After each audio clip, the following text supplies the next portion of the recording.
कल्पना कीजिए आपने दिन रात एक करके मेडिकल की सबसे कठिन पढ़ाई पूरी की। साल 2011 में आप एमबीबीएस पास कर लेते हैं।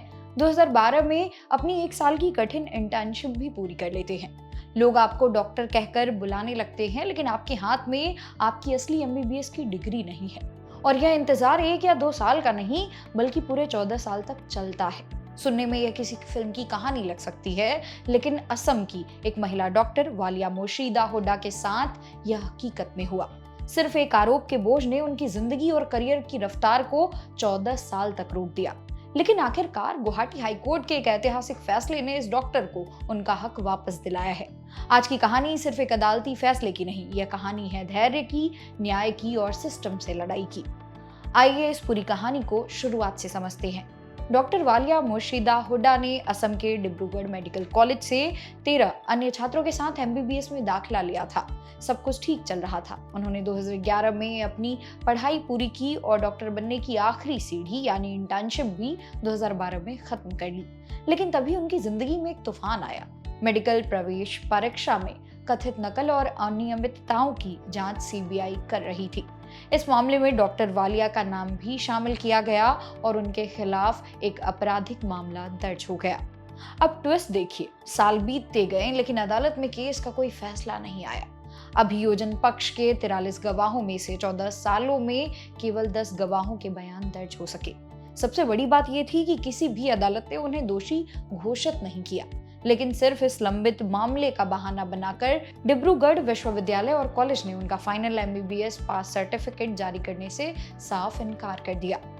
बिना मूल प्रमाण पत्र के किसी भी डॉक्टर का करियर पूरी तरह अधर में लटक आता है।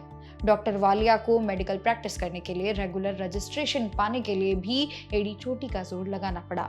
हार मानकर उन्होंने 2016 में पहली बार हाईकोर्ट का दरवाजा खटखटाया। तब कोर्ट के आदेश पर उन्हें असम मेडिकल काउंसिल में रजिस्ट्रेशन तो मिल गया, वो डॉक्टर के रूप में काम भी करने लगी।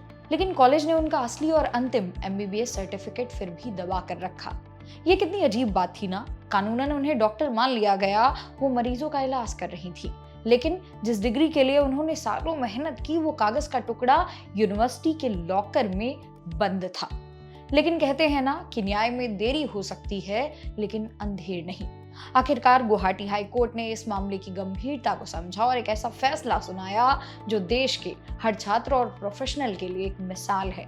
अदालत ने साफ शब्दों में कहा कि केवल एक लंबित आपराधिक मामले के आधार पर किसी मेडिकल ग्रेजुएट का मूल एमबीबीएस सर्टिफिकेट अनिश्चित काल तक के लिए रोका जा सकता है। कोर्ट ने यह भी कहा कि इस मामले से जुड़े कुछ अन्य छात्रों को पहले ही डिग्रियां दी जा चुकी है, तो फिर वालिया के साथ ये भेदभाव क्यों? माननीय जज ने एक बहुत ही बड़ी बात कही, जब तक कानून किसी व्यक्ति को दोषी साबित नहीं कर देता, तब तक उसे उसके शैक्षणिक और पेशेवर अधिकारों से वंचित नहीं किया जा सकता। इस फैसले के बाद अब डॉक्टर वालिया को 14 साल बाद उनकी मूल एमबीबीएस डिग्री मिलने का रास्ता साफ हो गया है।